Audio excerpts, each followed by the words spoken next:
حضرت عائشہ صدیقہ رضی اللہ تعالیٰ عنہ فرماتی ہیں ایک عورت تھی اور اسے نبی پاک صلی اللہ تعالیٰ علیہ وسلم نے وہ کلمہ پڑھ کے مسلمان ہوئی، مدینہ طیبہ آ گئی تو حضور نے مسجد نبوی شریف میں اس کے لیے مکان ایک سادہ سا کمرہ ساتھ مسجد کے بنوا دیا، وہیں رہنے لگی۔ اکثر وہ سیدہ طیبہ کے پاس آتی تو حضرت عائشہ صدیقہ رضی اللہ تعالیٰ عنہ فرماتی ہیں وہ بڑی باتیں سناتی اور آخر میں کہتی وہ ہار والا دن بھی بڑا عجیب دن تھا اور میرے رب کی قدرتوں کا دن تھا، وہ بھی بڑا عجیب دن تھا۔ سیدہ عائشہ صدیقہ رضی اللہ تعالیٰ عنہ ایک دن فرمانے لگی کہ تو ہار والے دن کا بڑا ذکر کرتی ہے، وہ کیا دن تھا؟ تو خاتون کہنے لگی اماں جی وہ دن تھا جب میرے رب پر بھروسہ اور مضبوط ہو گیا، جس دن میرا اپنے رب پر توکل اور بڑھا، میرے ایمان میں یقین میں اور پختگی آئی۔ کہنے لگی میں ایک گھر کی کنیز تھی، نوکرانی تھی، اس گھر میں ایک بچی تھی جس کے پاس سونے چاندی ہیرے جواہرات کا ہار تھا۔ اس زمانے میں چمڑے کے اوپر لوگ ہیرے جواہرات لگاتے تھے،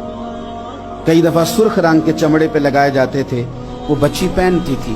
تو کہتی ہوں بچی کے اس نے اتار کے رکھا یا اس سے گرا وہ ہار تو چیل اسے اٹھا کے لے گئی گوشت سمجھ کے اور میرے سامنے اٹھا کے لے گئی۔ گھر والوں نے مجھ سے پوچھا، یہ بخاری میں موجود ہے، گھر والوں نے پوچھا مجھ سے کہ وہ ہار کہاں ہے تو میں نے کہا چیل اٹھا کے لے گئی۔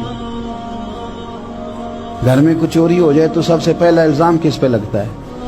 ملازمین پہ۔ کہتے انہوں نے مجھے بڑا مارا، بڑی تکلیف تھی، حتیٰ کہ میری شرمگاہ تک کی تلاشی،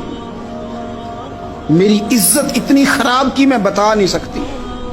میں نے اپنی زندگی میں ایک واقعہ دیکھا، ایک امیر گھر میں چوری ہو گئی، ملازم کو اتنا مارا کہ وہ چارپائی پہ پڑ گیا، پولیس والوں سے اتنی مار پڑوائی گئی کہ وہ بیچارہ چارپائی پہ پڑ گیا اور پھر وہ اتنا بیمار ہوا اور کچھ دنوں کے بعد پتہ چل گیا کہ چور تو اپنا بیٹا ہے ان کا، پھر اس کا انتقال ہو گیا۔ اب وہ سیٹھ صاحب اور گھر والے آ کے مرنے والے کے کان میں معافیاں مانگ رہے ہیں، کان میں۔ تو میں نے ان سے پھر کہا تھا کہ یہ تو اب چلا گیا ہے، تمہارا زور چلتا تھا نا تو تم نے قانون خریدا اور تم نے اسے جتنا ہو سکا تم نے اسے مار پڑوائی، تمہارے پاس جو عدالتیں تھی تم نے وہاں کاروائی کی، اب ایک عدالت قیامت کے دن لگے گی۔ یہ کمزور تھا نا، کچھ کر نہیں سکا۔